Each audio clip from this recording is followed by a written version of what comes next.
I'm going to begin with Professor Matthew Sanders, Director of the Parenting and Family Support Centre at the University of Queensland and founder of the Triple P Positive Parenting Program, which has been disseminated in 58 countries in 30 languages. Matt's a world leader in parenting research. Matthew, welcome. Look, 25 years of research that's been focused on the development, testing and dissemination of evidence-based parenting programs has become a kind of a watershed moment for real reflection on how we want to take this field forward. What I'd like to suggest is that we just reflect for a moment on what a world could look like that is attuned to the needs of children and families. Well, for me, it would be a world where people are aspirational, pro-social and full of hope, where people are well-educated, creative, and they respect their environment. They desire to bring about positive change in their own life and the lives of others. They value relationships and nurture them every day. They have dreams for their future and have the necessary skills, abilities, and persistence to pursue them. They are confident, resilient, and good decision makers. They have self-control and they desire to lead healthy lives. They value diversity. There's one set of actions I believe can speak to all of these different outcomes and provide a common pathway to enhance human capability across the lifespan. And it's how we parent our children. Of all the potentially modifiable risk and protective factors influencing human development, none are more important than the quality of parenting children receive.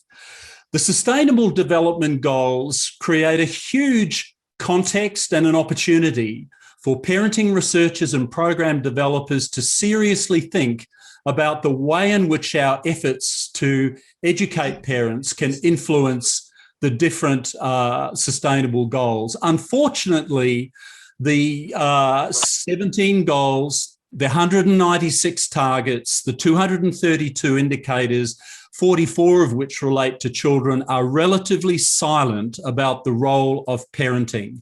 But good parenting is the clean water of child mental health, well-being and resilience.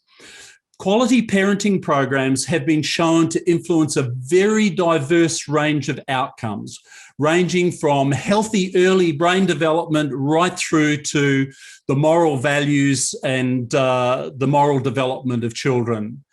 Parenting programs that are based on fundamental principles such as creating a safe, secure, caring and non-violent family environment, the context within which children can thrive. This includes creating a positive, interesting and responsive learning environment, helping children to self-regulate their emotions and behaviour, have reasonable expectations of children and parents themselves, and take care of oneself as a parent.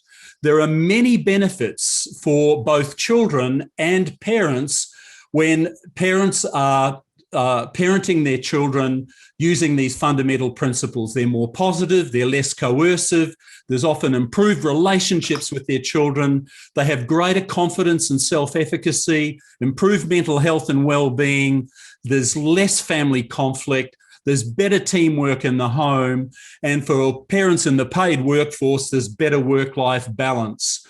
However, parenting programs fundamentally build children's relational capabilities with their parents, with their siblings, and increasing evidence showing with their peers. But also because children are often parented by grandparents, it's about building the social and emotional capabilities children need to interact with grandparents, extended family members, carers, teachers, coaches. But this relational capability can extend to the natural environment and the animals of the world. When we think about what a parenting focus with an SDG emphasis could look like, it's about helping children become compassionate towards others, for families to take responsible actions that protect the environment and the animals of the world, where there's a focus on a healthy environment, principles of access to safe water, sanitation, hygiene, hand washing, taking actions within the family that promote things like gender equity, social justice, social inclusion, and cultural pride. I think it's crucial to recognise that self-regulatory capability is a key. Parents change their parenting behaviour by activating self-regulatory mechanisms that help them do so. In many parenting programs, parents are taught the tools of personal change. Those goals that parents set can be related to their own values and priorities, not prescriptively applied by others. It builds their sense of self-efficacy and personal agency, and they become self-sufficient and independent problem solvers. The challenge is to design parenting interventions that provide the minimally sufficient level of support to enable parents to basically get on with it and to have a reduced need for parenting support over time. However, the activation of self-regulatory capacity can also involve the whole family. We as a family believe we have the knowledge, skills, and capabilities to address the issues that are important to us, which would include taking care of the environment and being attuned to the needs of the natural world. And when this is applied at a neighbourhood and a whole of community level, we have got a movement that takes place that will mobilise a population, but a population approach is needed. It's not a one-size-fits-all scenario. Parents respond and have different needs, preferences, and ways of accessing information. So some parents need low-intensity brief interventions, other more intensive. This will not work unless it is truly multidisciplinary. It's highly inclusive of all parents and carers involved in the raising of children. It needs to be culturally attuned and culturally relevant to context. The strategy needs to incorporate effective programs with a foundation of evidence and to be scalable and sustainable. At the same time, we need to address some of the unique parenting challenges that COVID has created for us. The challenge ahead is how to scale programs that work, to base policy investments on the best available evidence, and how to integrate a focus on the SDGs, the environment, and sustainable living into evidence-based programs. Next, we're going to go to Winthrop Professor at the University of Western Australia, Donna Cross. And Professor Cross heads the Health Promotion and Education Research Team at the Telethon Kids Institute, where she leads 32 researchers who develop and test strategies to improve children's and adolescents' wellbeing. Donna Cross, welcome. Thanks very much, Madonna, and thanks, Matt, for the opportunity to be able to present this morning. Before I do, I'd like to acknowledge the traditional custodians of the land that I'm presenting on in Perth and pay my respects to the elders of the Whadjuk people from the Noongar Nation. It's my privilege this morning to think about how school-based interventions, or how schools and education systems can support the evidence that we have around ways to engage and sustainably support families through school systems. As we know, schools are one of the few active social institutions that we have left within our communities, and these are obviously very well used by families. In fact, many would argue that schools in particular, particularly in remote and rural communities, have really become a panacea for all problems, and often pastoral carers for the entire community. If there's an issue, even if it's not related to the school, often school staff are being asked to address it. And I think of examples like cyberbullying. I've had staff talk to me about parents coming in to discuss their divorces because they don't have a place where they can go to get that level of support. So school systems and the communities of schools can be really powerful influences. And obviously the way that we use that to benefit families is critical. We know, for example, from some fine work that's been done through the Life Course Centre, that parents who value education, no matter what their circumstances, their children perform better at school.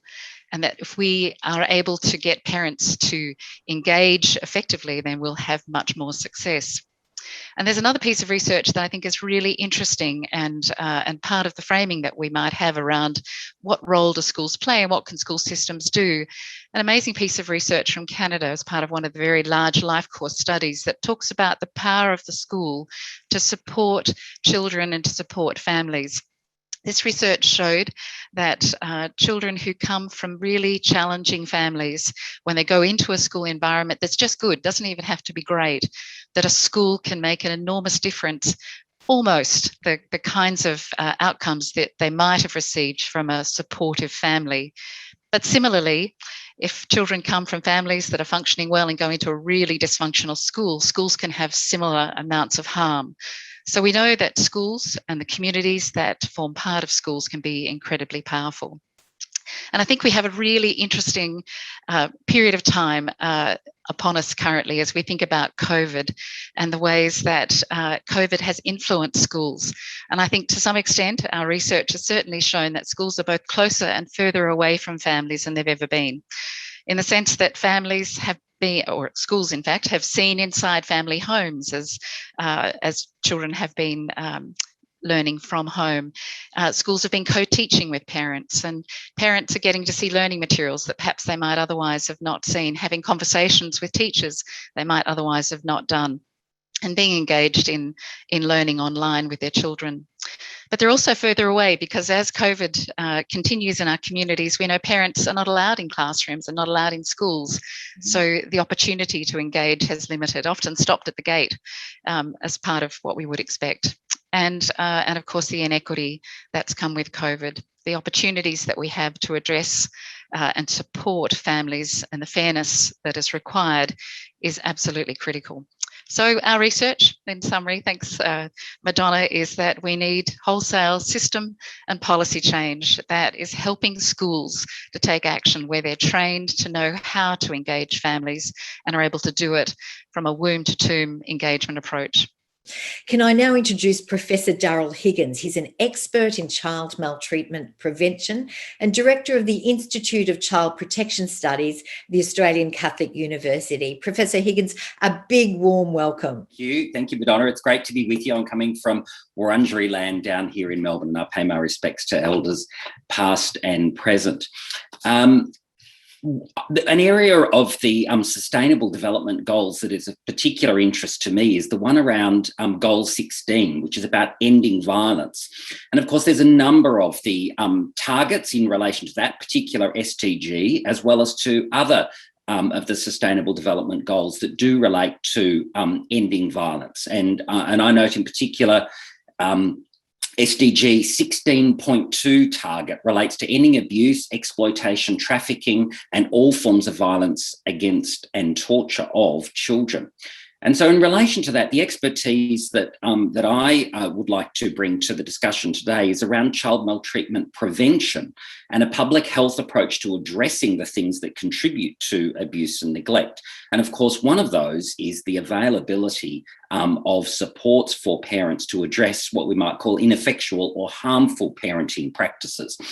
And I think we have a particular challenge here in Australia because we don't have laws or, in fact, widespread public policies to address the issue of corporal punishment. That many parents think that hitting children is acceptable and is a good parenting practice, and yet we know that there's plenty of research to show that it's ineffectual and not as good as many positive parenting practices that are really the core of those evidence-based parenting programs and parenting supports that Matt was outlining at the beginning. One of the challenges, though, of getting many of those parenting practices into the right place is that, of course, parents don't always welcome that outside advice on how to raise their children. And in fact, even close friends and family can be reluctant to kind of reach out and speak up and provide advice. Politicians, of course, want to keep as far away as possible from what they often talk about as the sort of sacrosanct space of parenting. And yet, of course, when things go wrong, we're very quick as a society for blaming parents for doing a bad job. and even quicker from removing children from their care when we think that children are at risk of serious harm. So we kind of have this bifurcation, if you like, of, wanting to keep well away and yet really jumping in and blaming parents when they do a bad job. But we also know that parenting in the 21st century isn't getting any easier. And while we have Dr. Google to look up for any information, we also know that having that access to online information does actually present new challenges in helping our digital natives thrive. And we have to think about how our parenting supports and our parenting programs are addressing some of those challenges, such as helping parents talking about online safety and grooming that can happen online? What about discussions about porn and sexualized images, and equipping our children with skills to negotiate consent? We also know that given the concentration of violence in the home, that we really need to be talking about access to those kind of parenting skills training as a group of interventions to really address the issue of poor parenting. And when we offer one of those programs, we need to really make sure that we're making it available in the way that parents want to access it. So that means it needs to be non-stigmatizing, and I would argue free, delivered by a trusted partner. And I loved hearing from Donna around the issue of schools, because I think that's really important in terms of trust, that it needs to be normative to reach out and seek help, and it needs to be culturally safe. Thank you. Let's go now to Sophie Havighurst. She's the leader of Tuning Into Kids Research and Dissemination and professor in the Department of Psychiatry at the University of Melbourne. And Professor Havighurst, it's a delight to have you join us today.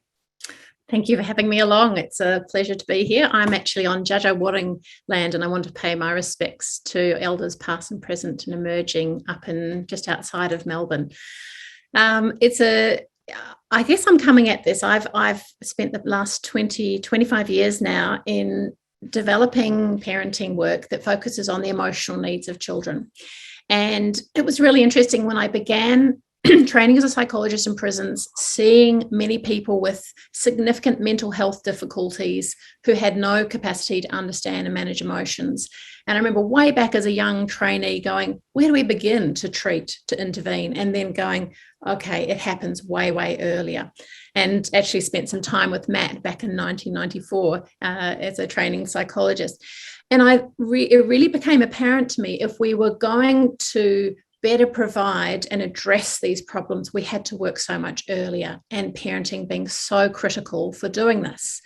And I became really interested in developing a focus on emotions and children's emotional understanding and regulation. And when I came to Australia, I'm from New Zealand originally, I started working with Anne Harley and Christiane Kehoe and others.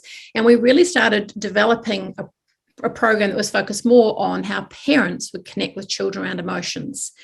Now, it's really interesting because we've then spent the next 20, 25 years with developing our Tuning Into Kids program in developing an evidence base to see whether it works. And that seemed to be really critical, because people often say, well, isn't that just touchy-feely stuff? Does it really make a difference to parents? Does it make a difference to children? And we've got to find these things out. And it's essential that we do have good evidence to show what works. So over this time, I feel like I've kind of been involved in exploring this in randomized control trials, but also looking at how much evidence is often established with ideal groups. And it's so much harder to find out whether parenting programs and parenting supports, because it's not just programs, it's the whole range of resources that we can offer parents. Looking at, do these work for everybody? And how do we find that out? And collecting evidence and doing research trials is so much harder with many of the groups in our society. So it's been very interesting to explore this, and that's something that as a researcher and as an academic is something I've been really interested in. Recently, we formed a group called the Parenting Research and Alliance group, the Parenting and Family Research Alliance that Matt and others are involved with, because we have been coming together as a group of parenting researchers who represent a whole range of different expertise and experiences and ways of working with parents. We are trying to work together more now, because just one program or one approach doesn't work for everybody. And we need to explore how do we find out what works for a whole range of people. And that requires different approaches for different families, different communities, different cultural groups. And how can we take what we have developed and learned, and how can we apply that and explore what needs to change with different communities?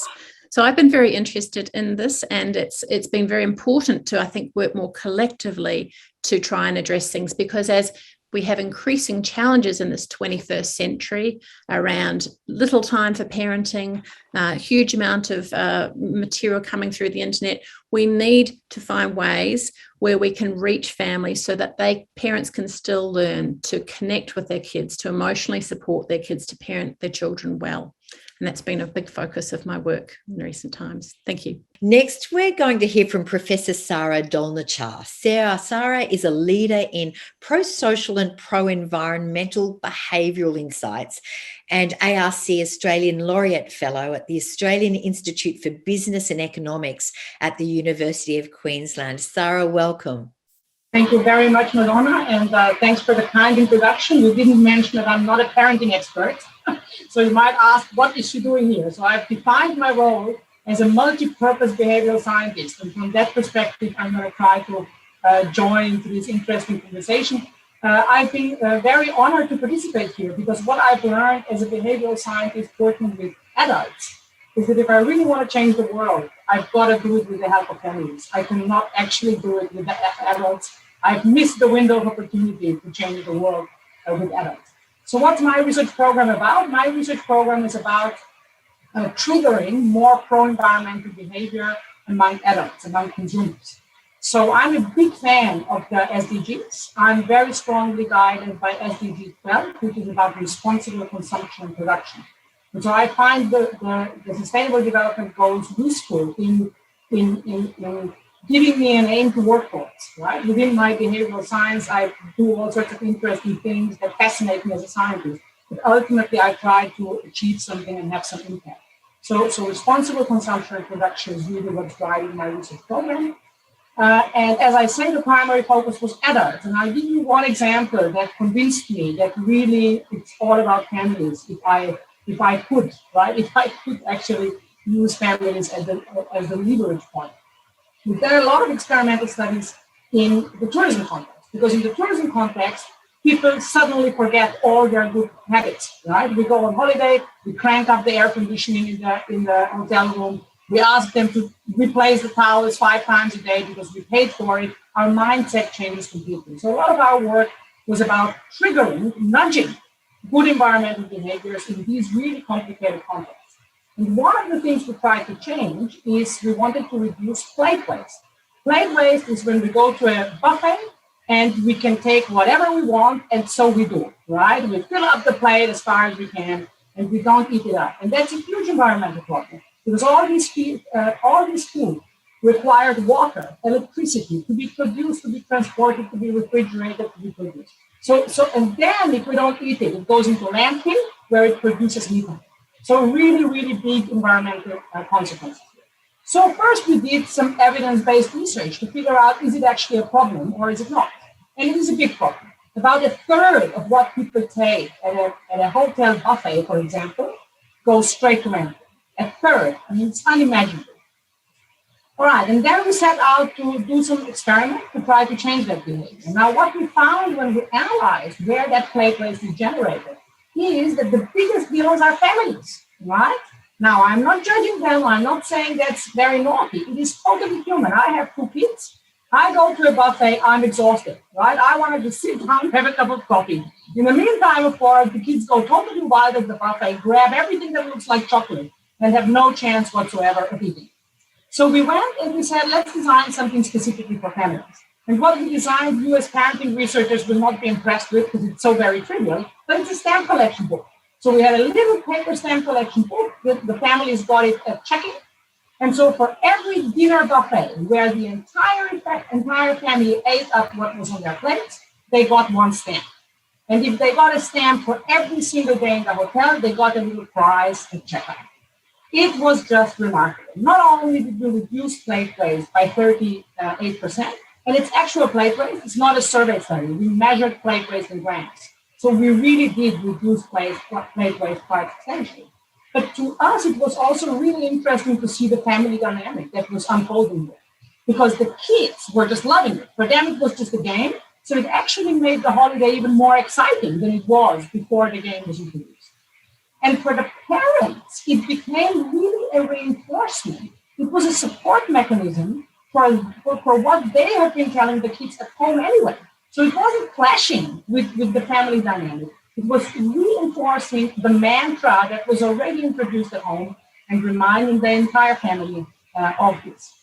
So this was just a little example of how I wanted to illustrate to you how I see the importance of families in this entire research program, and how it's not just about the environment. Obviously, any other change would use that same mechanism of reinforcing, and this is probably not the right way to put it, but hardwiring a habit in a child very early on, where it becomes absolutely normal, where it becomes the default approach to not take more than you're going to eat, where it becomes the default approach to treat people nicely, where it becomes the default approach if there's gender equity. So that's it for me. Thank you very much, Madonna.